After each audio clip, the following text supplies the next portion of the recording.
હર હર મહાદેવ દોસ્તો, સ્વાગત છે તમારું અમારી ચેનલમાં, જેમાં અમે લઈને આવીએ છીએ અવનવી વાર્તાઓ, કવિતાઓ અને સુવિચારો.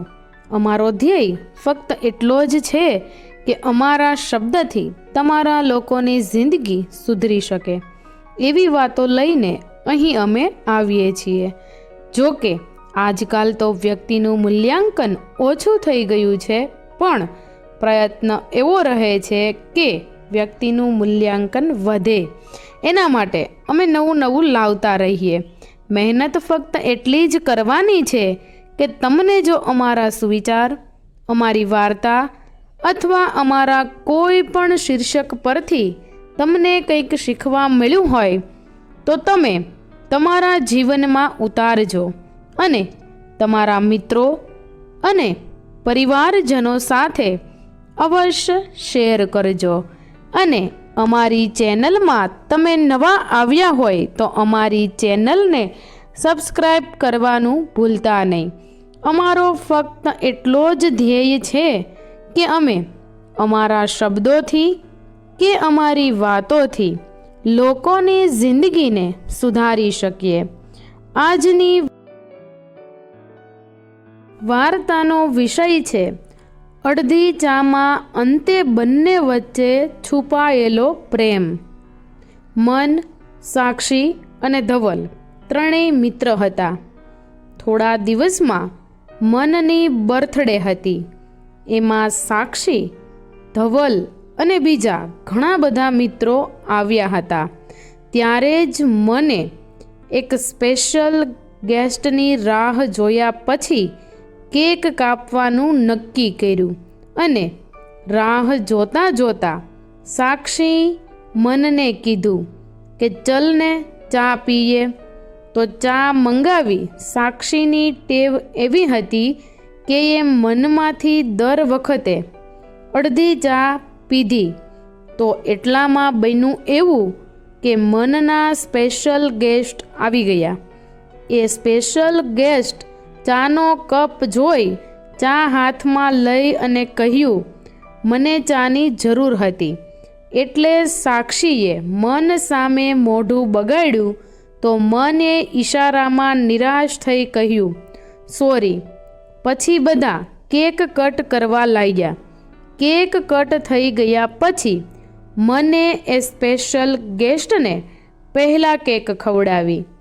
આ જોતા જ સાક્ષી ફરીથી મનથી નારાજ થઈ ગઈ અને ત્યાંથી ચાલી ગઈ.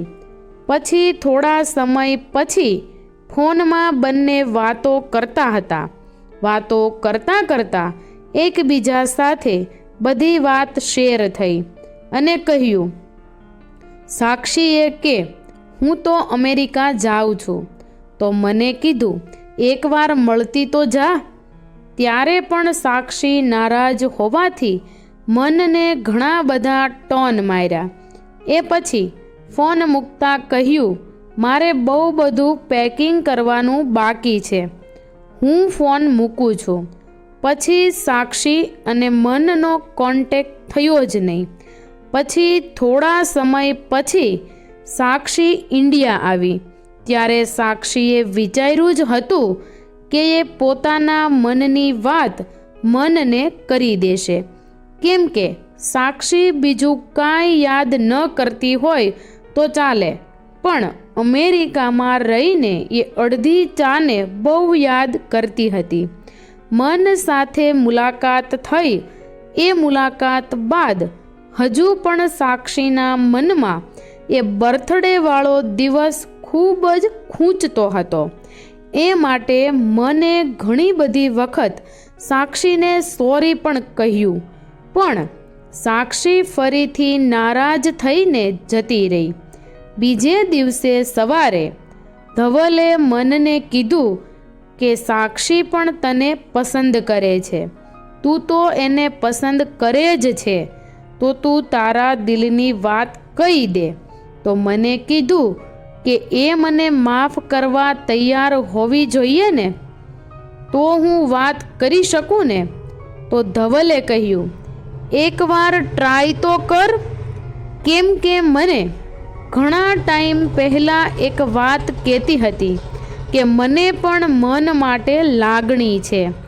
તો ધવલને મને ખીજાયું કે ટોપા, આ વાત મને પહેલેથી નથી કહેવાતી.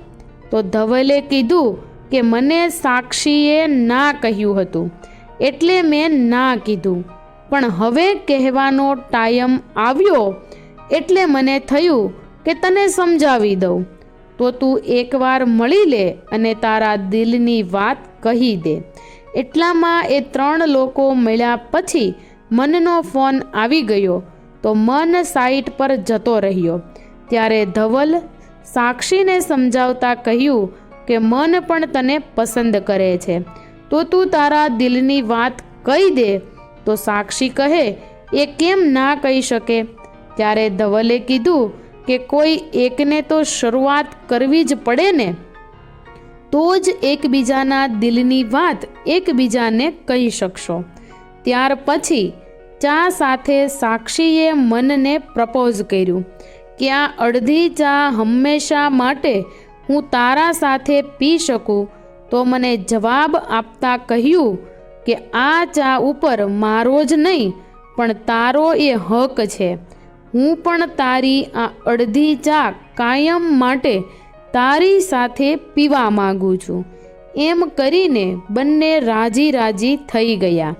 એટલે આના પરથી એવું નક્કી થાય છે કે બંનેના દિલમાં એકબીજા માટે એક સરખી લાગણી હોય ને તો એ ક્યારેય છુપી નથી રહેતી, ક્યારેક તો ખબર પડે જ છે.